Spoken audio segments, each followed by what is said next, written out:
hepatitis C and its novel approach to treatment. So I'll put as a note here, so like this you have it somewhere also to study novel approaches. So besides the old alpha interferon, and you wanted something for RNA polymerase, Zaire? Look, ribavirin. When you have a drug like ribavirin, what you recognize with riba telling you that's going to block an RNA polymerase?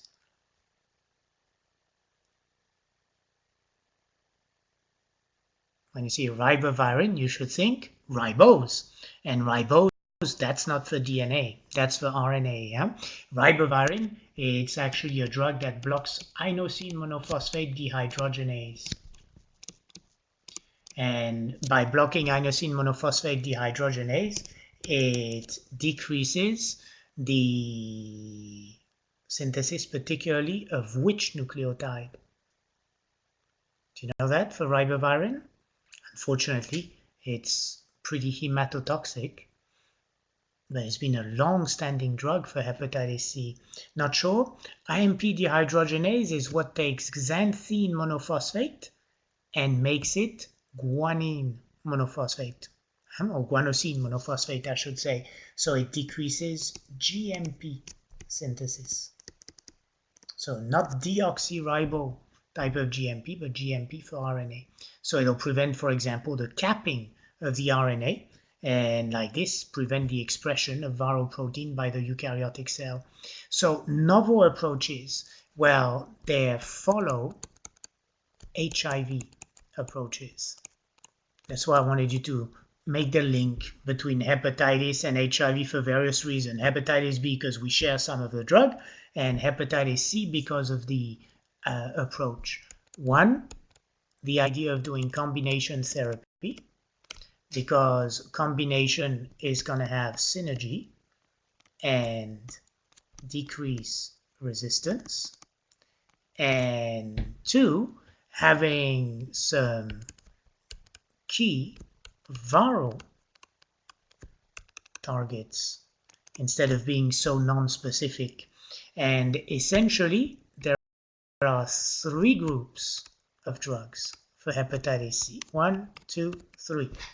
And one group is the group of drugs that all end up in Previrs.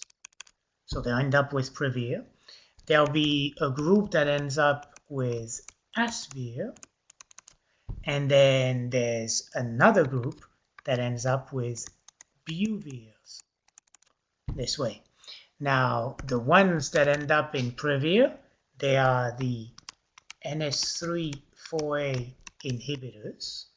The Asvir are the NS5A inhibitors, whatever that means right now. And the Buvir are the NS5B inhibitors. So we need to understand what on earth is NS3, 4, 5, and those A's and B's type of story. And to do this, recall that hepatitis C virus is a positive single-stranded RNA virus of which family? Same family of yellow fever, dengue fever.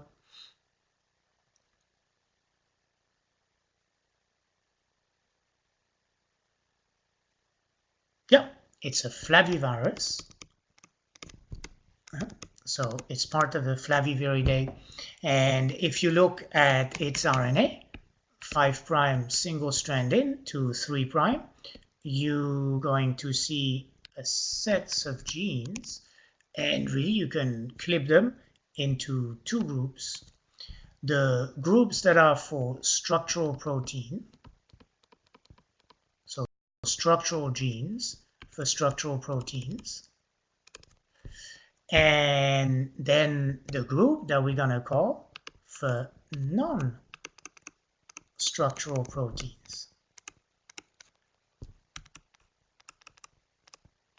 So these are the genes, and the ones for non-structural proteins, that's what we're going to call NS genes. So things that are not for structure. Now, for the structure, they're going to be things like HCV enveloped or not. Can you get it fecal oral or not?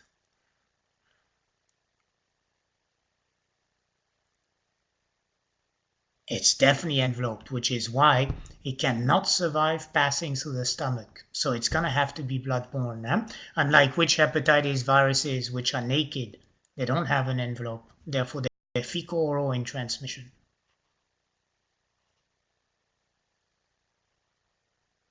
Excellent, Sharon. Hepatitis A and E, perfect, Sam. But B, C, and the defective D, those are enveloped. So, for example, the envelope glycoproteins would be from structural genes. The nucleocapsid of hepatitis B, helical or icosahedral?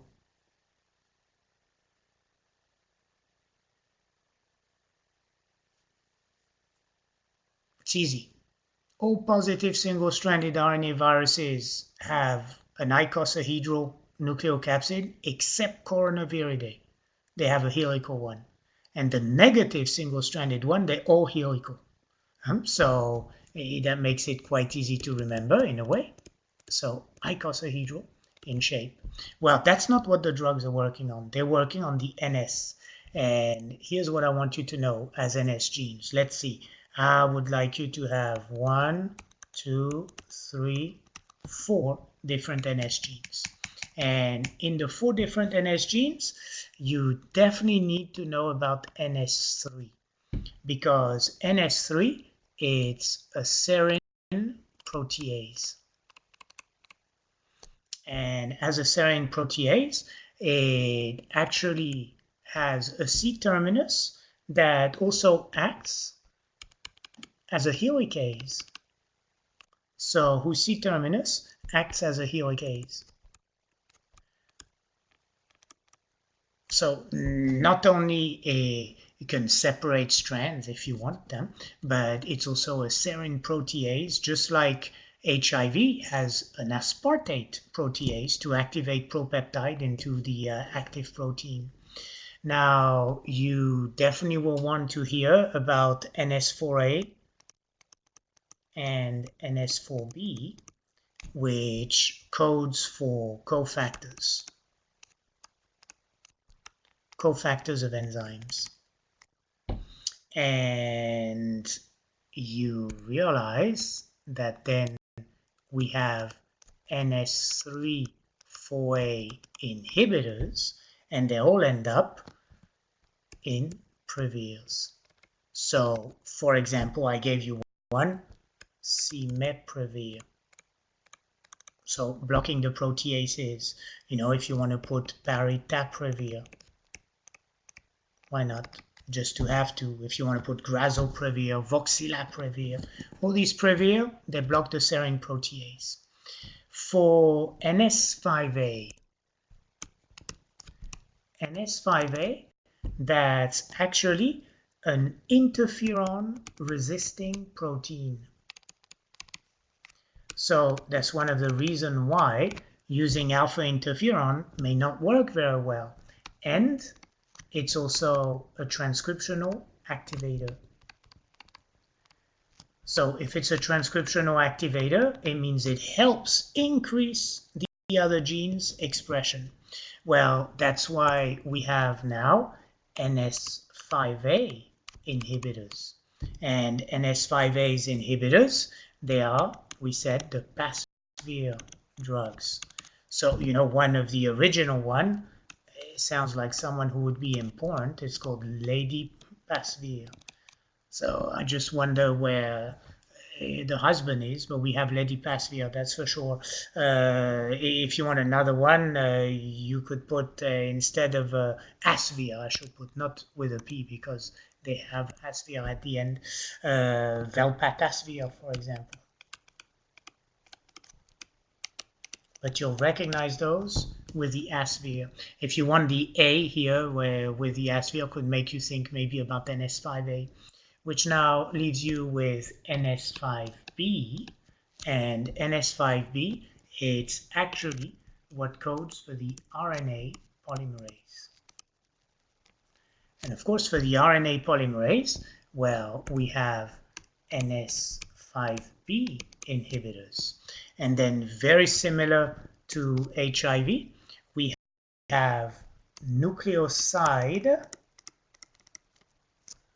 analogs, or if you want, nucleoside polymerase inhibitor, and that's the drug sofosbuvir.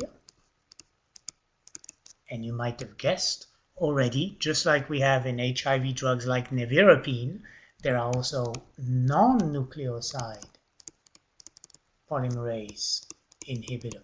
And the non-nucleoside polymerase inhibitor, it's dasabuvir.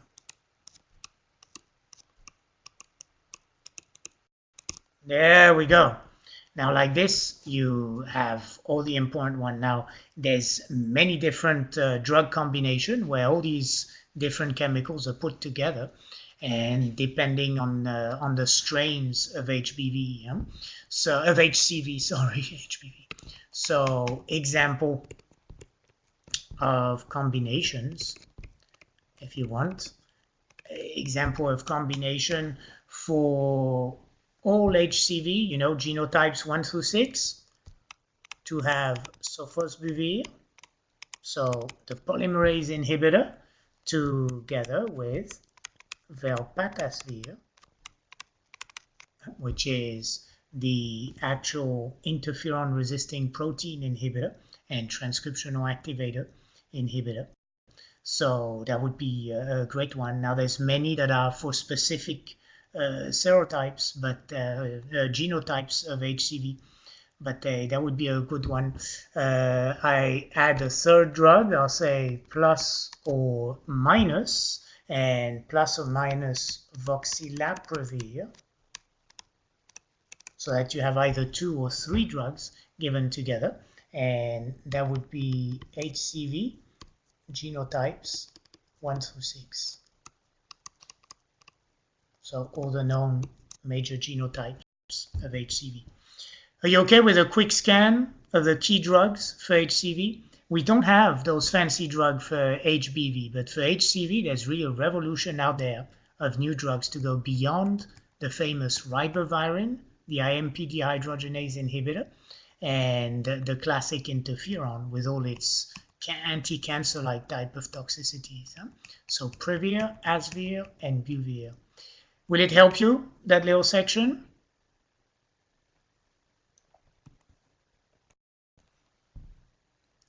Any questions? When you come back after this break, we're going to make someone with jaundice